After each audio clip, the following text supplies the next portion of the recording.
On today's show, Volkswagen sets a new world record at Pikes Peak International Hill Climb with the IDR Pikes Peak electric race car. Tesla makes some tweaks to Model 3 pricing, but you'll still have to wait if you're overseas to get one. And Renault finally gives customers a way to get out of their battery lease. These stories and more coming next. This is Ecotricity's ecoTEC roundup show from New Zealand's only carboNZero certified renewable electricity company. We're 100% Kiwi and 50% community owned.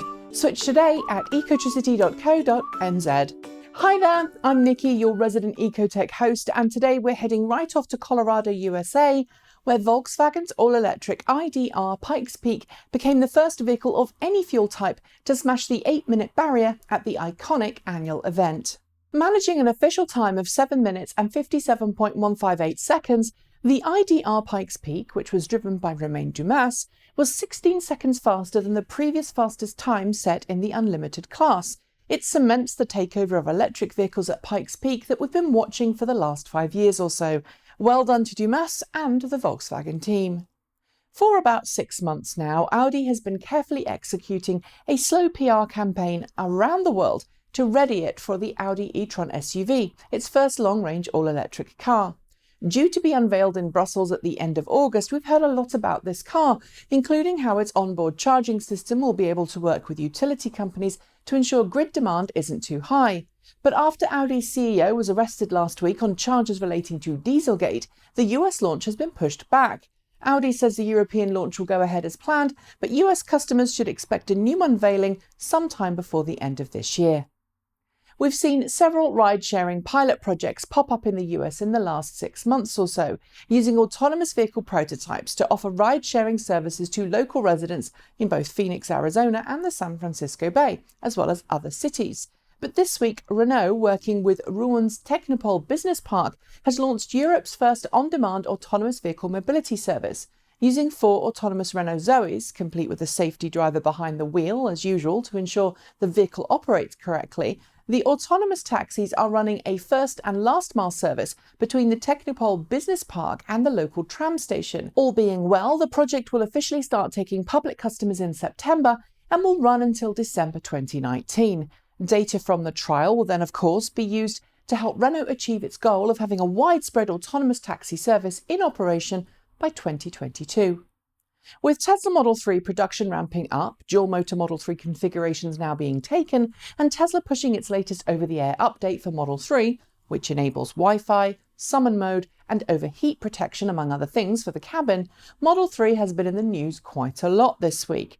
And that includes a welcome price drop for Model 3 customers, with Tesla slashing $1,000 off the price of the long-range dual-motor Model 3 and some tweaks to the performance version of Model 3, making higher-spec upgrades optional rather than standard, like the white interior, which again brings prices down. Sadly, though, you still can't get an entry-level Model 3 and you can't get one outside of North America yet. And if you're interested in going fully self-driving for any Tesla, that price is increased if you decide to buy it after you've had your car delivered, rising from $4,000 to $5,000. It's clear Tesla wants you to spec this option at delivery though, because the price to pre-configure self-driving remains unchanged. While you can't get Model 3 in New Zealand yet, it's likely that the price change for fully autonomous operation will come to Kiwi buyers just the same as it has for the rest of the world. When Renault launched its first range of electric vehicles 5 years ago, it sold cars to customers and then required those customers to lease the battery from Renault on a monthly basis, the amount paid calculated based on how many miles your car would do per year. In recent years, though, we've seen Renault begin to offer customers the option to buy their car's battery packs outright, an option many EV customers prefer.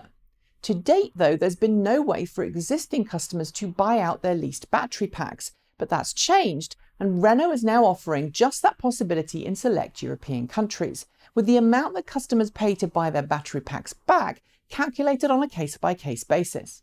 It's not clear if every market will get this option, but I'm keen to see what you think this means for Renault's battery lease model in the future. Ever since the Tesla Model S launched in 2012, Tesla has made its famous always-on internet connection available free of charge to all Model S, X and 3 customers. But as of July 1st, that's going to change due to mounting data connection charges for Tesla as record numbers of cars hit the road. Instead of unlimited 3G or 4G connectivity, customers will get a basic connectivity package as standard, which will offer satellite navigation, traffic awareness, and crucial over-the-air safety updates, but will do away with music streaming capabilities, real-time traffic display and satellite view on the navigation system, and the web browser. A premium package will be available to all customers with the functionality as previously offered on all cars, expected to cost around $100 or equivalent per year. For as long as I can remember, Land Rover Jaguar has relied heavily on the diesel engine, especially when it comes to its farm-friendly Land Rover and Range Rover models. But this week, at an event in the UK, the company told investors that the fall of diesel means that it's increasing its planned investment in electric vehicles by 25%. In total, this means more than $18 billion will be ploughed into electric vehicle programs, with Jaguar Land Rover now promising a petrol, hybrid and full electric version of every vehicle it makes by 2025. Seems customer reaction to the I-Pace has really kicked things into high gear. Tesla may be now making and selling more plug-in cars than ever before, but over in China, BYD, one of the world's leading plug-in vehicle manufacturers, managed to build and sell 13,000 plug-in cars in China in the month of May alone. Some 8,000 or so were plug-in hybrid models, but the rest was split between an all-electric version of the Qin EV, the E5 and the E6. These sales have helped BYD total more than 55,000 plug-in cars this year alone in China, up 135% over last year. And rumour has it that BYD has set its sights on selling 200,000 plug-in cars before the end of this year. Canadian firm Electra Meccanica may be known in the plug-in vehicle space for the Solo, a tiny three-wheeled single-seat EV for busy cities, a vehicle which I hasten to add offers a 100-mile range and is actually being delivered to customers in North America for less than $16,000. But let's be honest, the Solo isn't everyone's cup of tea, which is maybe why the company released a video this week teasing an all-electric roadster based on the iconic classic Porsche 356.